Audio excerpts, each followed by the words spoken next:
Hi guys, I hope you all are doing well. So, in today's video, I'm going to share follow-up questions of describe a person you would like to study or work with. एक ऐसे person के बारे में describe करना है जिसके साथ आप स्टडी या फिर आप उसके साथ काम करना चाहोगे. सो इसके जो फॉलोअप क्वेश्चंस हैं वो देख लेते हैं हम. The first question is what kind of people do you like to study और वर्क विद. इसमें आपसे पूछा जा रहा है कि किस तरह के लोगों के साथ आप स्टडी करते हो या फिर काम करते हो. So the answer of this question is I prefer to study और वर्क विद. मैं प्रेफर करती हूँ. क्वेश्चन में लाइक था तो इसमें हम प्रेफर यूज़ कर सकते हैं लाइक यूज़ करने की बजाय. मैं प्रेफर करता हूँ या करती हूँ काम करना या फिर पढ़ाई करना विद पीपल उन लोगों के साथ हु आर मैच्योर जो कि मैच्योर होते हैं. कोऑपरेटिव मतलब जो कि सहयोग वगैरह देते हैं. फ्रेंडली जो दोस्ती वगैरह जो फ्रेंड के तरह होते हैं. हेल्पफुल मतलब कि आपकी सहायता करते हो. क्रिएटिव मतलब कि उनके अंदर जो रचनात्मक शक्ति वगैरह होती है क्रिएटिव होते हैं. एंड और हैव गुड अंडरस्टैंडिंग उनके पास अच्छी अंडरस्टैंडिंग हो मतलब वो समझे बात को. एज वेल एज साथ ही साथ गुड कम्युनिकेशन स्किल और कम्युनिकेशन बातचीत करने की अच्छी उनके स्किल्स होनी चाहिए. बिकॉज क्योंकि इन स्टडी अगर पढ़ाई में देखा जाए this will help me to learn and understand things easily. ये मेरी सहायता करेगा कि मैं जो चीज़ें हैं उनको समझूं और उनको याद कर सकूं आसानी से. एंड और स्कोर बेटर और अच्छा स्कोर कर सकूं. In the case of work अगर काम के केस में देखा जाए this will increase my work efficiency. ये मेरी जो काम करने की क्षमता है उसको बढ़ाएगा. इंक्रीज मतलब होता है बढ़ाना. एफिशिएंसी मतलब क्षमता. एंड और हेल्प मी टू ग्रो और मेरी सहायता करेगा कि मैं ग्रो कर सकूँ आगे बढ़ सकूँ. I will get knowledge and experience मेरे को नॉलेज मिलेगी और एक्सपीरियंस भी मिलेगा. सो गाइज यहाँ पे हम सिर्फ अगर बता देते हैं कि ऐसे ऐसे लोगों के साथ मुझे काम करना पसंद है. सो एग्जामिनर नेक्स्ट क्वेश्चन आपसे पूछेगा कि आप ऐसे लोगों के साथ क्यों काम करना चाहते हो. सो ये क्रॉस क्वेश्चनिंग हो जाएगी. फिर नेक्स्ट क्रॉस क्वेश्चनिंग स्टार्ट हो सकती है. पॉसिबिलिटी है. तो हमने साथ ही इसे कवर कर दिया कि मेरे को स्टडी और काम करते टाइम ऐसे लोगों के साथ काम करना या पढ़ाई करना इसलिए अच्छा लगता है क्योंकि अगर स्टडी में देखा जाए तो ये चीज़ें मेरी अच्छी हो जाएंगी और काम में मेरे को ये एडवांटेज मिल जाएगी. सो गाइस ये इस तरीके से हम आंसर कर सकते हैं इस क्वेश्चन का. नेक्स्ट क्वेश्चन देखते हैं. Do you think managers can be friends with their subordinates. आपको क्या लगता है आप क्या सोचते हो जो मैनेजर्स होते हैं कंपनी में एक मैनेजर होता है वो दोस्त हो सकते हैं जो उनके सबऑर्डिनेट्स हैं. सबऑर्डिनेट मतलब क्या होता है फर्स्टली ये जान लेते हैं. Subordinate meaning is a person एक ऐसा बंदा who has a less important position than manager in an organisation. मतलब कि एक ऐसा बंदा जिसकी मतलब जो मैनेजर है उसके नीचे काम करता है. मैनेजर की जो पोस्ट होती है वो ऊपर होती है एंड जो सबऑर्डिनेट होता है उसके नीचे काम करता है उसके लिए काम करता है. तो उसके साथ ये पूछा गया है कि जो मैनेजर है वो दोस्त हो सकते हैं अपने सबऑर्डिनेट्स के जो उनके अधीन काम करते हैं. सो the answer of this question is yes. हाँ मैनेजर्स कैन बी फ्रेंड्स. जो मैनेजर्स हैं वो दोस्त हो सकते हैं विद देयर सबऑर्डिनेट्स जो उनके नीचे काम करने वाले कर्मचारी होते हैं उनके साथ. बट पर इट शुड बी न लिमिट पर ये एक सीमा तक ही होना चाहिए एक हद में होना चाहिए. और एल्स नहीं तो it can be bad for the company ये बुरा हो सकता है कंपनी के लिए. Friendship of managers and subordinates जो दोस्ती है मैनेजर और सबऑर्डिनेट्स की आउटसाइड द ऑफिस जो आउटसाइड द कंपनी बोल सकते हो आउटसाइड द ऑर्गेनाइजेशन बोल सकते हो. कैन बी गुड, हो सकती है अच्छी, फॉर देयर रिलेशनशिप्स, उनकी जो रिलेशनशिप्स है, उनका जो रिश्ता है उसके लिए अच्छी हो सकती है, जो दोस्ती का। बट पर इनसाइड द ऑफिस, पर जो ऑफिस है उसके अंदर, it should not affect the atmosphere of the company, कि इसको जो उनकी दोस्ती है उसको अफेक्ट मतलब प्रभावित नहीं करना चाहिए। एटमोसफियर मतलब एनवायरनमेंट, जो वातावरण होता है कंपनी का, उसको with in the company, company के अंदर। इट शुड बी बेनिफिशियल, ये लाभकारी होनी चाहिए, ठीक है, फॉर द कंपनी, कंपनी के लिए। It should increase their work efficiency, इस चीज़ को, जो उनकी वर्क एफिशिएंसी है, काम करने की क्षमता है, उसको बढ़ाना चाहिए। इंक्रीज मतलब बढ़ाना। कोऑर्डिनेशन, उनका आपस में तालमेल जो होता है उसको। एंड और कंपनीज प्रॉफिट, और जो कंपनी है उसका जो प्रॉफिट है उसको। Next question is which one is more important for you, कि आपके लिए क्या चीज़ ज़्यादा इम्पोर्टेंट है। एट वर्क, काम पर। Development in work related skills, जो मतलब कि वर्क रिलेटेड काम से जुड़ी हुई जो स्किल्स होती है उनमें डेवलपमेंट आपके लिए ज़्यादा इम्पोर्टेंट है। और या फिर द रिकग्नाइजेशन, रिकग्नाइजेशन मतलब होता है मानता, फ्रॉम योर सुपरवाइज़र, जो आपका सुपरवाइज़र है, मतलब कि जिसके अंडर आप काम करते हो, उस बंदे से, जो आपके मतलब आपका सीनियर है, उससे। सो the answer of this question is for me, मेरे लिए डेवलपमेंट इन वर्क, की काम में जो विकास होता है, डेवलपमेंट मतलब विकास, रिलेटेड स्किल्स की जो काम से जुड़े हुए स्किल्स है उसमें डेवलपमेंट, उसमें विकास वगैरह, इज़ मोर इम्पॉर्टेंट, वो ज़्यादा इम्पॉर्टेंट है, ज़्यादा सिग्निफिकेंट बोल सकते हो। इम्पॉर्टेंट एंड सिग्निफिकेंट दोनों ही सिनोनिम हैं, सो यहाँ पे सिग्निफिकेंट यूज़ किया गया है, कि ज़रूरी है as compare to the recognition from my supervisor, की मान्यता प्राप्त करने से अपने सुपरवाइज़र से। बिकॉज, क्योंकि दीज स्किल्स, जो ये वाली स्किल्स है, डेवलपमेंट इन वर्क रिलेटेड जो स्किल्स हैं, विल हेल्प मी, मेरी सहायता करेगा, टू प्रोग्रेस, आगे बढ़ने में, इन वर्क, कि मैं अपने काम में अच्छे से आगे बढ़ सकूँ, प्रोग्रेस कर सकूँ आगे आगे। एंड और learn something new related to work, कि कुछ अच्छा सा नया सीख सकूँ अपने काम से जुड़ा हुआ हो जो। एज अ रिजल्ट, जिसका नतीजा क्या होगा, I will do work much better as compare to others, कि मैं ज़्यादा अच्छे तरीके से काम कर सकूँगी अगर इसको दूसरे जो लोग हैं ऑफिस में काम करने वाले उनसे कंपेयर किया जाए इन ऑफिस। ड्यू टू विच, जिसकी वजह से I can get automatically the recognition from my supervisor, मैं अपने आप से ही मतलब कि मेरे को रिकग्नाइजेशन मिल जाएगा मेरे सुपरवाइज़र से, मैं ले सकती हूँ ये रिकग्नाइजेशन।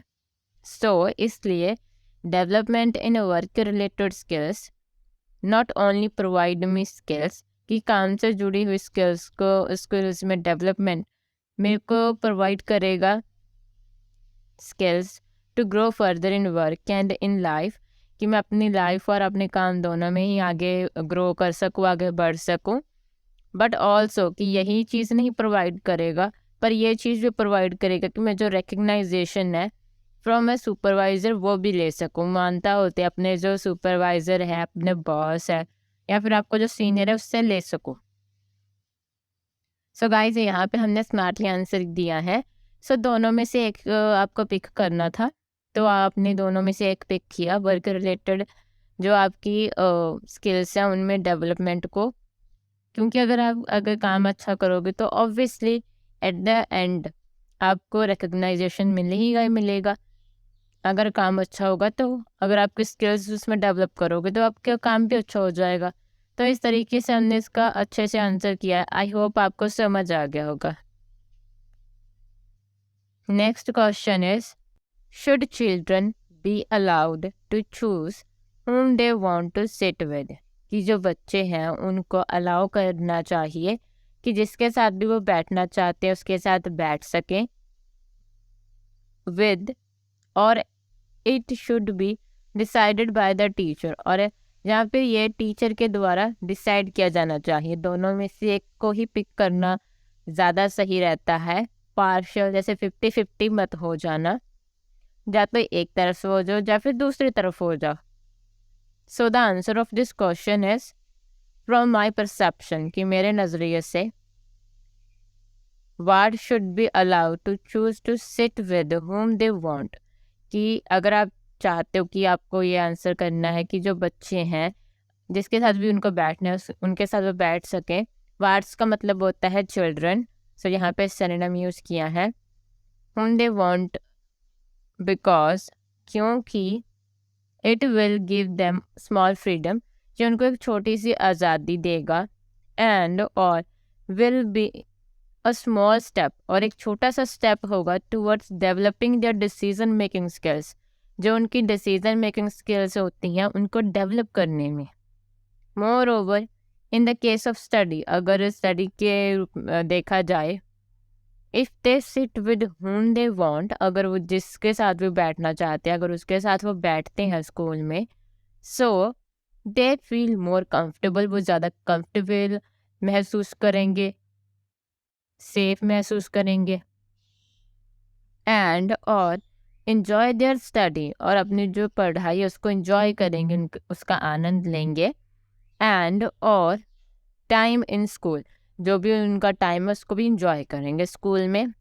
नेक्स्ट क्या हो सकता है, अगर आप चाहते हो कि हम ये बोलने की टीचर के द्वारा डिसाइड किया जाना चाहिए ये, तो इस तरीके से बोल सकते हैं हम, आई फील, मुझे लगता है, it is decided by the teacher, कि ये टीचर के द्वारा डिसाइड किया जाना चाहिए, बिकॉज क्योंकि शी और ही इज़ मोर मेच्योर, कि वो ज़्यादा मेच्योर है एज़ कम्पेयर टू चिल्ड्रन, अगर इसको चिल्ड्रन से कंपेयर किया जाए। द टीचर नोज बेटर, जो टीचर है वो जानती है अच्छे तरीके say about all the children, जो सारे चिल्ड्रन हैं उनके बारे में, इन क्लास, जो क्लास में होते हैं, दैट कि which students could be more helpful for each other, कि कौन से स्टूडेंट के लिए ज़्यादा हेल्पफुल होगा, ज़्यादा मतलब कि दूसरे स्टूडेंट की हेल्प करेगा, if made to sit together, अगर उनको साथ में बैठाया जाए तो। नेक्स्ट क्वेश्चन है गाइस, इसमें ना आपको दोनों नहीं बताने, कहीं आप दोनों बता दो कि दोनों, बीच में और लिखा है, दोनों में से एक चीज़ का ही आंसर करना चाहिए, तो फर्स्ट ऊपर जो लिखा है या नीचे और के नीचे जो दिया गया स्टेटमेंट वो। नेक्स्ट क्वेश्चन है, should children be involve in management activities of the school, जो बच्चे हैं उनको इन्वॉल्व करना चाहिए जो मैनेजमेंट एक्टिविटीज़ होते हैं स्कूल में। आपको क्या लगता है, आपको ये अब बताना है। अगर आपको लगता है कि नहीं करना चाहिए तो सिंपली मना करके अपना रीज़न बता सकते हो। The answer of this question is definitely yes, बिल्कुल हाँ। आई कंसिडर, मुझे लगता है, कंसिडर मीन्स होता है थिंक, आई थिंक भी बोल सकते हैं। Involving children in management activities, जो बच्चे हैं उनको मैनेजमेंट एक्टिविटीज़ में इन्वॉल्व करने से, ऑफ द स्कूल, जो स्कूल की हैं, विल गिव देम, उनको देगा अ चांस, एक चांस देगा, to speak what they feel, कि उनको बोलने का चांस मिलेगा कि उनको क्या महसूस होता है, and increase their level of confidence, जो उनके अंदर जो कॉन्फिडेंस है उसके लेवल को भी बढ़ाएगा, कि कैसा उन्हें स्कूल में लगता है, तो फिर स्कूल मैनेजमेंट को वो बताएंगे, तो स्कूल मैनेजमेंट आगे जो भी प्रॉब्लम्स हैं उनके सल्यूशन वगैरह फाइंड आउट करेगी। This will also help them to become brave, ये उनकी सहायता करेगा कि वो ब्रेव बने, क्योंकि जब वो ऐसी चीज़ों के बारे में बताएंगे कि ये प्रॉब्लम्स वगैरह हैं जो उन्हें फील होता है, सो क्या होता है कि उनके अंदर एक, जैसे हम बोल सकते हैं ना, कॉन्फिडेंस आ जाता है, तो ब्रेव बन जाते हैं कि they can speak about what is going on. They will understand, वो समझेंगे, more things, ज़्यादा चीज़ें, at a young age, कि बहुत ही young age में समझ जाएंगे, which will be beneficial या फिर which will be helpful, जो कि helpful होगा या फिर beneficial होगा इन द लेटर लाइफ, जो उनकी आगे आने वाली जो ज़िंदगी है बाद में, उनकी जो ज़िंदगी है उसमें हेल्पफुल होगा उनके लिए।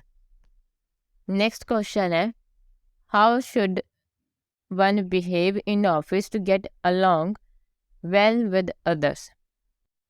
इस क्वेश्चन में आपसे पूछा जा रहा है कि एक पर्सन को कैसे व्यवहार करना चाहिए, बिहेव करना चाहिए ऑफिस में, दूसरे जो अपने कलीग्स हैं, दूसरे ऑफिस में लोग हैं, उनसे मिलने के time.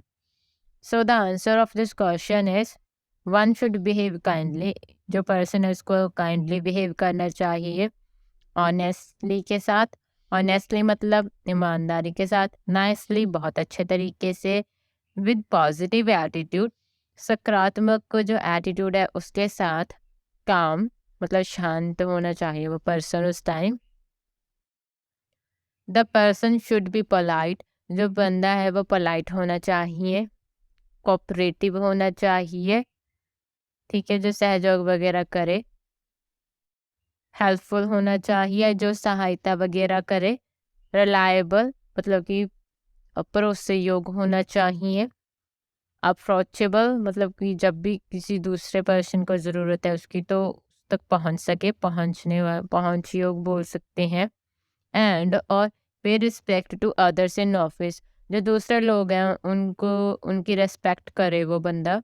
One should meet other staff, जो एक बंदा है उसको मिलना चाहिए स्टाफ से, ऑफ द ऑफिस जो ऑफिस का है, विद स्माइल स्माइल के साथ, एंड और avoid over sharing personal matters, जो पर्सनल उसके इशू हैं, जो भी उसके पर्सनल निजी मामले हैं वो शेयर नहीं करने चाहिए, ओवर शेयरिंग, ठीक है। एज वेल एज साथ ही साथ लेग पुलिंग मतलब टांग वगैरह खींचना, जैसे है ना होता है कि हम चिढ़ाना वगैरह, उस तरीके से।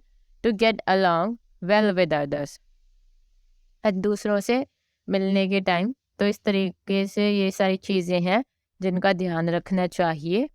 The last question of the video is it important for children in school to get along well with others. So ये क्या ज़रूरी है बच्चों के लिए कि वो स्कूल में अच्छे तरीके से मिले सबसे। सो the answer of this question is yes, हाँ, दिस इज़ इम्पॉर्टेंट, कि ये बहुत ही ज़्यादा ज़रूरी है फॉर वार्ड्स बच्चों के लिए, to get along well with others, कि दूसरों के साथ अच्छे तरीके से मिले, इन स्कूल स्कूल में, बिकॉज क्योंकि this will help them in their later life, ये चीज़ उनकी आगे जो ज़िंदगी है उसमें उनकी सहायता करेगी। दिस शोज सेंसिटिविटी, ये दिखाता है कि सेंसिटिविटी कितनी है, रिस्पेक्ट जो मतलब सत्कार वगैरह कितना करते हो, टूवर्ड्स अदर्स दूसरों की तरफ। इट कैन हेल्प देम, ये उनकी सहायता करेगा, to establish new friendship easily, and कि वो इस्टेब्लिश कर सकें नई जो दोस्ती है उसको बहुत ही आसानी से नए दोस्त बना सकें, आई मीन टू से। एंड और children learn a range of critical social emotional skills, जो बच्चे हैं वो सीखेंगे काफ़ी सारी जो क्रिटिकल होती है, सोशल होती हैं, इमोशनल, सोशल तो आप सबको पता है, इमोशनल मतलब कि भावनात्मक स्किल्स, सच है जैसे कि एम्पैथी, कोऑपरेशन, सहयोग, and problem solving strategies. Moreover by get along well with others, दूसरे के साथ अच्छे तरीके से मिलने से, इट विल बी ईजी, ये आसान हो जाएगा, फॉर देम बच्चों के लिए, to coordinate with others in the society, कि वो कोऑर्डिनेट कर सकेंगे अच्छे से, तालमेल, कोऑर्डिनेट मतलब होता है तालमेल बिठाना, सोसाइटी में जो लोग हैं उनसे उनके साथ वो अच्छा तालमेल बिठा सकेंगे, से ये उनकी जो आगे आने वाली ज़िंदगी है उसमें उनके लिए अच्छा साबित होगा। So guys, that's all for today's video. Thank you for watching this video. I hope this video will be helpful for you. So हम मिलते हैं नेक्स्ट वीडियो में। Bye bye and take care.